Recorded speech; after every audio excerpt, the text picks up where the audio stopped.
Welcome to the Building Savages podcast. New favorite fitness podcast. I'm your boy Terrence, aka Building Beast. I'm Evan Perez, aka EP. On this podcast, we talk to our fellow coaches, athletes, and everyday gym goers about health, fitness, business, entrepreneurship, self growth, and so much more. Make sure you hit that like and subscribe, or We'll find you and make you smash the subscribe button. Hope you enjoyed today's topic. You hear about the new epidemic, bro? oh man, no, I didn't. People not having fucking legs, not having fucking walking around with toothpicks and chicken legs and all that shit. Fucking epidemic in men, bro. Fucking low testosterone having motherfuckers out here. We're over here talking about lower body exercises because you guys suck at it and women love it. That's the real testosterone booster, And man. that's a real testosterone booster right there. The leg days. Yeah. That'll beat out a big chest day any day. I know we just talked about chest, but Let's legs where it's at, man. let's talk a little bit about lower body shit. So, okay, I'm a huge proponent about lower body. Being short as shit also helps. So They're the bias. they thighs save lives, and when you're short as shit, they look even bigger. But anyway, so I think breaking it up into like the different body parts and like some of my favorites will be more or less like more beneficial or just more understandable for people. So quads, like I love to front squat, point blank period.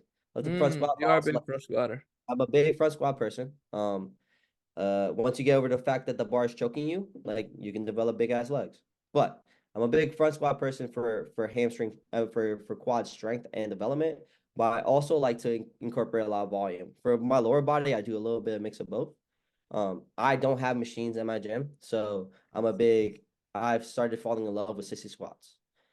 I Okay. started falling in love with sissy squats for that, for just overall knee health, but also quad development, quad lengthening in that deep position. And just, I mean, overall, if you can do a fucking sissy squat, like you're fucking mobile as shit. So that's a win-win. Explain what a sissy squat is for those who don't A know. sissy squat is when your whole upper body leans back. It's basically, think about the Matrix, but think about the Matrix with your knees touching the ground. And Got it. also, funny story about that. I was teaching how to do sissy squats to a group of high school girls. I said, do the Matrix. She's like, what the fuck is that? It's like, what the Oh. you mean? What the fuck is that? Like, what is the Matrix? Am I that old that these kids don't know what the fucking Matrix is? So I had a whole nother cue. I had my whole cue ruined by high school girls. Anyway, but yeah, so for quad development, I like the mix of being like on the heavy side, but also incorporating a shit ton of volume with my sissy squats. Obviously, leg extensions are a huge one. And walk-in lunges too. So I mean, You like leg extensions? I like leg extensions for the mind muscle connection Okay. more than I like it for pure development of the quads and like more volume stuff. Like I like to feel the pump in my quads, but obviously I don't have a leg extension machine and I barely ever use one, but that's one of my favorite machines to use if I have machines. Like I Okay. just one of those I just generally more enjoy than actually am a pure builder of. Um and then, I mean, I'm a big obviously, I love fucking hamstrings. I just started incorporating stiff leg deadlifts. I've never done stiff leg deadlifts before in my life. Like the stretch that you get from stiff leg deadlifts, but like wild. But if you guys want to build the separation between your quads and your hamstrings, hamstring development is probably, I would call it more important than quad development in I my think so too. in my personal opinion. Like if we're gonna talk about like ratio should be 2-to-1 quad to, I mean, hamstring to quad. Like if you like lengthening your quad with stiff legs or RDL, and then also like contracting like with with rollers or hamstring curls, like is also a good development of your hamstrings. Hamstrings are new abs. Point blank period. You have strong hamstrings, you have strong glutes, you have strong low back. You're a fucking monster. Point blank period. Yeah, I usually prioritize more posterior chain than I do anterior work for lower body, strictly because it's oftentimes neglected, undertrained, or just weaker. Yeah. Like a lot of us are very push heavy. It's easier to get to teach someone how to do a squat. Squatting is a way easier pattern to teach somebody, but it's not the easiest to get someone to hinge. No. So like even like in my assessments, the hinge I usually address before I even start to address the squat. Building up the hamstring and building up the glutes and like that lower back capacity pretty much builds all the stability you need for those squat Mhm. patterns, your step ups, your lunges, your back squats, or whatever front loaded squats you decide to get into. So um I don't have machines at my gym either, so getting a lot of exercises that take your knee into full flexion is a little on the difficult side. Yeah. Like I will use band hamstring curls, but ultimately, like how heavy can you really go with a band?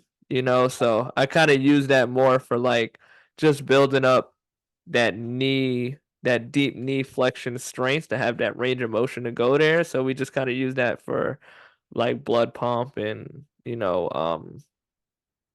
and just for like that knee health. We do have that freak athlete um machine now to where we get to practice Nordic curls. Oh yeah, Nordic curls. That's right. That's one of my fucking That favorite. I is would. I my wish I had one at the gym. I fucking love. bro. Invest in it. Yeah. It's fucking worth it. It is absolutely worth it. Even if you just use it for PT clients, it might be a little hard to get everybody to use that for like Yeah. a big class setting. But or even for yourself, like Yeah.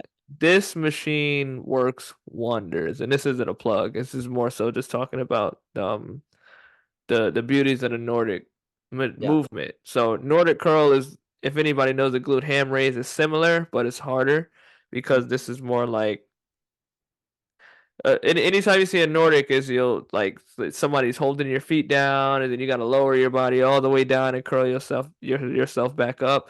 It's very demanding on the hamstrings, but it's really aggressive on the calves too if you don't have Oh that yeah. Yep. the strength built up in the calves for that level of tension. But what I like about this machine that we have that Nordic is you get to start on an incline, kind of like how you would do push-ups. Yeah. And To you make get it to easy. regress yourself as you get stronger. And I've literally been watching this with my population. People starting on at 30 degrees, and well, always start off with the iso holds just so they get to feel like an isometric contraction of how much tension gets built up in the hamstrings. So we'll usually do that for a couple weeks, and then after a while, I'll just use that as like a warm up. So anybody that doesn't have the machine, just doing like a Nordic iso hold alone is a monster on your hamstrings. We'll do like 30 seconds to a minute, give or take, and you're pretty much trying to extend yourself as far as you can down until your hamstrings are just pretty much locked in and can't go any further. Mhm. And you usually know exactly how far to stop. Your body will let you know. Yeah, yeah. I will let you Your know body will when to let you know stop. quick. Yeah, yeah, yeah. Like, oh, nobody. No. Yeah, Or that's all we fucking got. fall. You So either it fall, you go backwards. Yeah, either one. That's and oftentimes you'll feel very crampy there because a lot of people are used to creating that much tension in their hamstrings. So like you can definitely lock up there. So just be prepared for that. But with these incline Nordics, man, we've been starting off at like 30, 35 degrees. I'm seeing people get down to like 20, 25, 15 okay. degrees. I probably got at least like 3 or 4 people in the gym who could do it all the way at the bottom. Oh shit. That's Completely fucking. flat. That's impressive. That's impressive. Completely Yeah, I flat. think. I'm like, wow, this is impressive. I think. Yeah. Two. I think two pieces of equipment that, and these are people that are like, oh, like I want to build a home gym and stuff like that. Like, or just have one in the gym that they're at that they should actually like start investing, and if they want to put in their lower body stuff is like GHR or Nordic Yes, and for reverse sure. hyper. I am a big, huge reverse hyper person, and I know that's a little bit of a more of a low back like exercise, but it's That also a counts though. I That feel counts. like it counts. I feel like it counts. So I'm gonna count it. It's a low back developer, but also a glute developer mainly Yeah, too. It does both because like you have to use your ass to actually fucking invest into for doing it. sure. But reverse hyper is probably one of my favorite movements. And we talked about like our top three movements that we do forever. That would be one, but I would just there's no way I can bring that in a to island. It just doesn't work that way. Yeah. But I just love that for pure glute development and pure low back strength. Like I used to have low back issues too. Really, really bad. Reverse hyper is fucking. automatically cured that. Like I have no low back pain when I do anything now, and just because of like that move, that machine right there. So a pure glute and low back developer, if you ever have one and you have the availability to have it in your gym or it's there, like fucking use it for your lower body I'm days. glad you brought that up because that's one exercise that I just have not really got to explore too much. I Like I fucking remember when I was at my old gym, yeah, they had the machine, but like for shorter people, it just wasn't yeah. it It's just not for wasn't short people. yeah. Yeah, it's not That that. machine the one that we had definitely was more for like taller people, so it just wasn't like a comfortable position for the short Yeah, people to reach their legs there. Um and then when I came where I am now, we had the GHR, but like you can't really perform hypers on it too much because we didn't really have like that setup for it. But this machine that I'm talking about, we actually have where you can position it to be able to do like banded reverse hyper. So I think yeah, this is a very versatile machine. yeah, So nice. we can actually turn it into a glute ham raise as well. I do want to explore doing more reverse hyper work on there now because I Yeah. do want to see how that exercise responds to me. It's just one exercise I never really got to explore too much, and I know you talk about it a lot. Yeah, it's literally one of my favorite. I mean, it's I the way I kind of coach it too. It's like a reverse it's a reverse kettlebell. Yeah, Basically, true. kettlebells are on your feet, so it's a reverse kettlebell swing. That's all it is. So, but yeah, for pure low back and glute development is one of my favorites. Like you could put two, I mean, the one that we have in the gym only goes to 2 plates, but I used to be able to do like 3, 4 plates on that That's motherfucker. impressive. So it's really fun. It's also very fun to use. I mean, it sucks for your bladder, especially for women who bitch about it. Yeah, it But can it's be. great. But yeah, I think that's a those are two things that if you guys have it at the gym, I would probably recommend. Um, but I I was think really big on the horizontal back extensions and glute ham raises. I'm really yeah, big on those. yeah, I'm not back extensions. I think those that's probably a movement I didn't explore enough because I just didn't have the opportunity. And back in the day when I used to do like back extensions, I used to overdo them, like just The hyper over. extension. Yeah. Oh, I don't know what it feels like for glute development. I have my girlfriend doing them right now, and I wanted to see what that felt and looks like for her. So I'm coaching her on doing that, but again, I haven't personally done it, so I have to kind of figure that one out. But How you feel about the reverse hyper is how I feel about the back extension. uh, Yeah, but like the way I do them is I treat them like a hinge. So I don't let my shoulders go above my hips and I yeah, pretty I mean much lock out right flat. And I always use the cue like drive your quads into the pad to propel yourself up instead of trying to like extend your spine up to make it hamstring the glutes. that's a very good cue. That's a very good cue. Here's a very another good cue that I recently learned, especially for your for hinging in general, pushing your knees back. Yeah, that's a good About one. that, I've never I like I that. recently learned that when I'm doing my stiff legs, because a lot of people will automatically bend because it's a super uncomfortable position. Yeah, You push your think knees. about pushing your knees back and lock instead of thinking about locking out, because locking out people get freaked out. But while you're doing the movement, push your knees back, you actually get a deeper stretching into your hamstrings because your knees and now your whole low body is fucking moving back. So if these are for people who are doing stiff legs right now or want to be interested in doing stiff legs, like that's fine. Think about that. That's a good cue though. I like that cue for the back extension. Yeah, it definitely Uh, works. Like I use that a lot for glute building for a lot of my population. That Nice. exercise specifically. You Okay. can go heavy there or you can go crazy for volume. They both work really well. Heavy is Yeah. just a little more uncomfortable because if you do have this setup, doing like a barbell back extension is super fire. Yeah. It's just like the reaching aspect can be a bit of a hassle, but Yeah. usually like I'll load like more RDLs and then I'll just kind of use back extensions for like sub heavy to like lighter just for Yeah. that More volume just volume because or like making like more about my muscle connection. Okay. yeah, just because going heavier on the back extension for most people is just it's Yeah. a little I fucking tougher. hate those guys that do back extensions with a fucking barbell on their back. I feel like that's just overkill at that point. And a lot of them hyperextended too.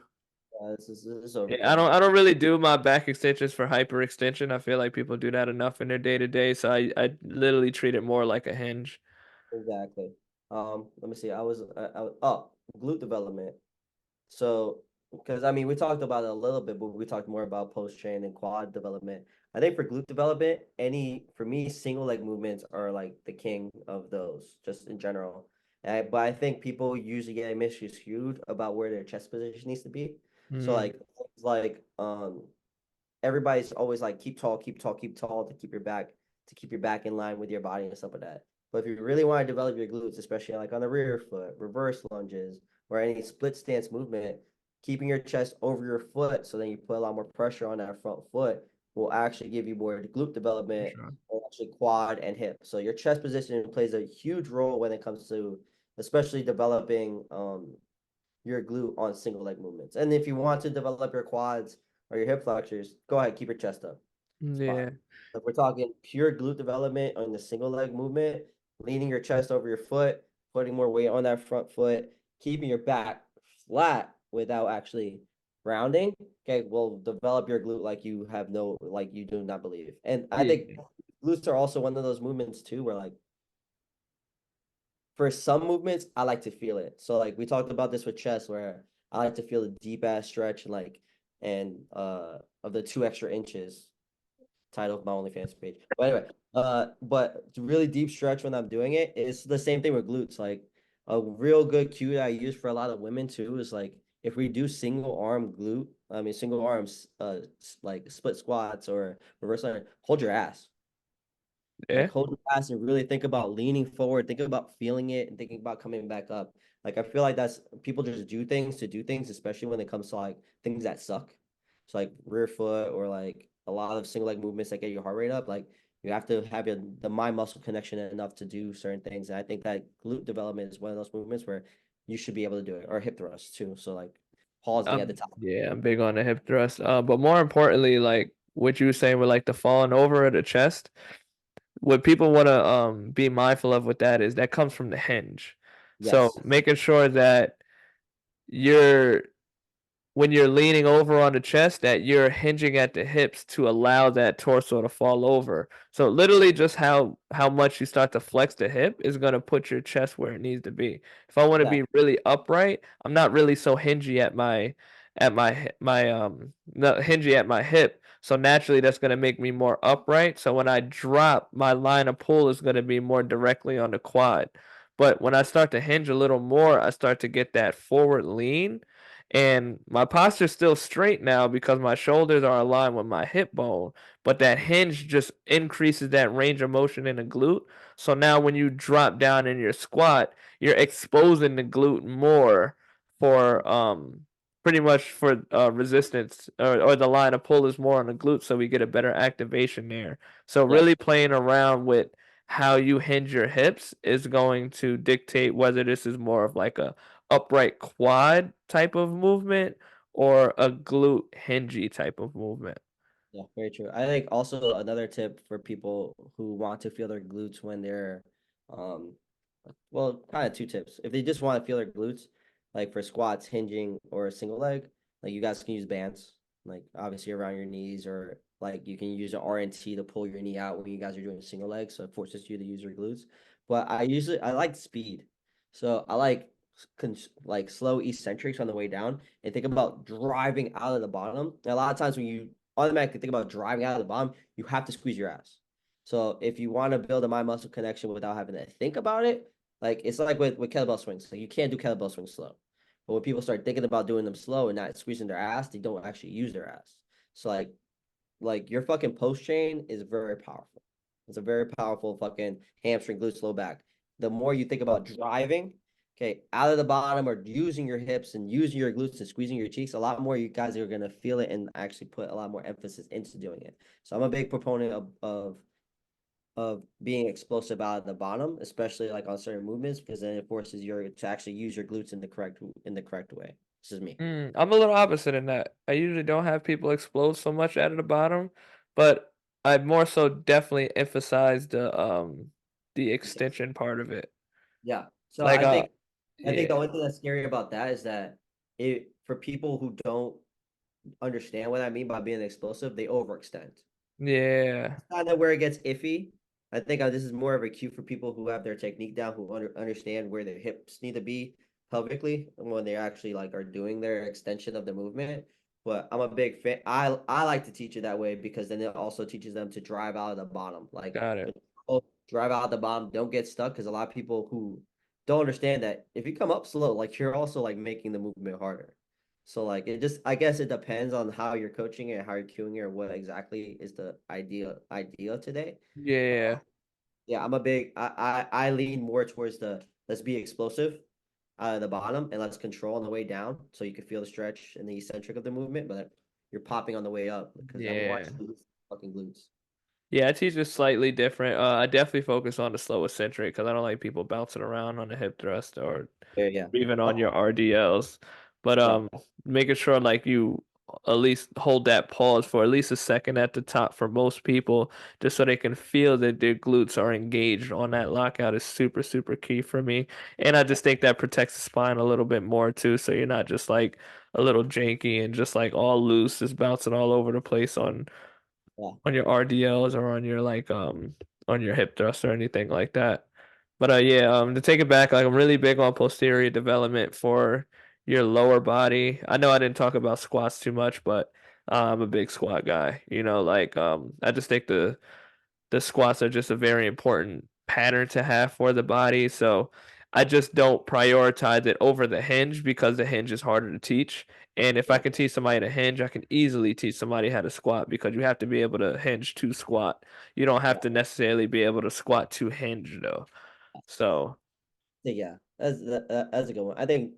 I think squat goes without saying at a certain point, and I think people back away from hinging and single leg because they are naturally harder. So that's kind of where I think why we didn't talk so much about it. But I yeah, think a really good developer that people don't give enough credit to, and it goes back to our push-up conversation the other day, where it's just a foundational movement and they stop doing it after a while when they think they're good, is goblet squat. I think yeah, people do enough or don't go back to goblet squat enough or use it as a foundational movement or like a volume movement or something just to keep developing. Because like getting into a deep goblet squat, it's like our deep squat that we talked about before. It's like it fucking feels great to get down there and actually stretch that out. But I think it's also a great fucking quad developer too. Like especially if you grab a slant board, you get all the way down and you open up your hips, you get your knees over your toes, you work on your ankle mobility. Like these things, that's like a low bar movement that you get a major bang for your buck if your guys are able to actually hold something heavy. And I mean, like you also get core development too because you have to hold that you get fucker. a lot of core. That's my only issue with goblet squat after a while is just that if I'm solely just talking about leg development in terms of like a full body exercise, I think it's one of the kings. But Yeah, when I'm just looking at like the straight leg development, like it's almost too much in the upper body fair enough. and too much in like the upper back, shoulders, and biceps because like the amount of weight you have to hold to get a stimulus on the leg does start to get a little demanding. So like you'll still hit your legs good, but if you want to just kind of like really, really focus on blasting the legs, that movement can get hard for some people who can't hold the weight that they would need to for that movement, which is kind of how I fell in love with like split squats and stuff like that. That's fair. Yeah, I think yeah. That's actually a great point. I'm thinking But I in guess terms of like full body development, like I definitely, if I'm not just solely looking at like just trying to build legs, that's one of my favorite exercises for all the reasons that I said that it's not the greatest on just like specific leg development because like I'm big on full body training anyway. Like I want your back to be strong, I want your core to be strong, your biceps, like all of that. And the goblet squat really demands upright posture. Like yeah, there's no other way around it.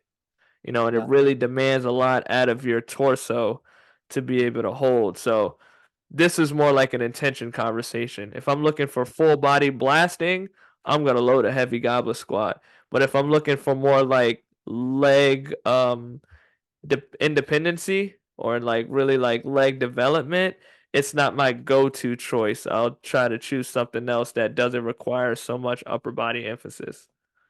Good point. Yeah, that's true.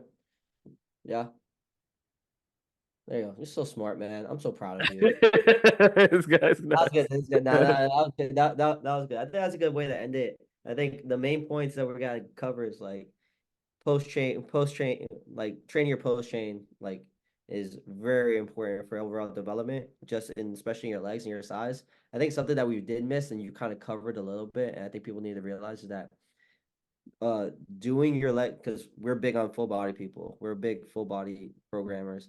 Is that doing your low body first? A lot of times spikes your testosterone and your growth hormone, For sure. especially in guys and stuff like that. So it actually helps you build throughout the program that you guys are doing. So if you guys back away from doing so many legs, like you're not building as much as you guys are actually can. So Yeah, having thick thighs, training heavy ass legs also improves your hormones and actually helps you gain more muscle in the long run. So absolutely. yeah, so stop being You part of burn more that. calories at low body too because there's more moving muscles and there's larger muscles too.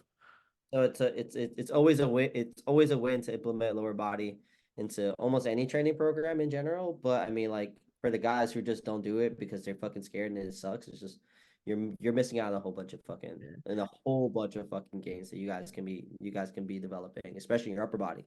If Yeah. you're doing lower body shit, like trust me. And the last thing that I'll say is really, really focus on eccentrics and pauses Yes. with your lower body. I do a lot of pause RDLs, making people hold it for a second or two at the bottom. Very Yeah. demanding. Um, and it really teaches you the movements well and keeps a lot of tension on the areas we're trying to focus. I'm a big pause squatter, really, really big pause squatter.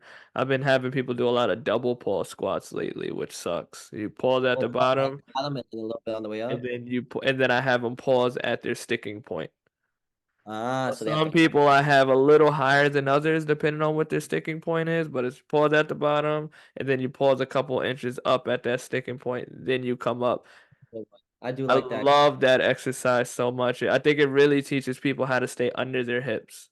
Exactly. Well, that part too, and it also teaches them where their sticking point is, because a lot of people don't understand what the Yeah, sticking. They automatically think it's the bottom because they'll get stuck. But a lot of times it's like where the hardest part of your lift is. A lot of yeah. people, it depends on where that is. So you're working on your weaknesses. I like that. I might No, actually. definitely play with you'll love those a lot. And think about how that would feel on a front squat. Are you kidding Ooh, me, bro?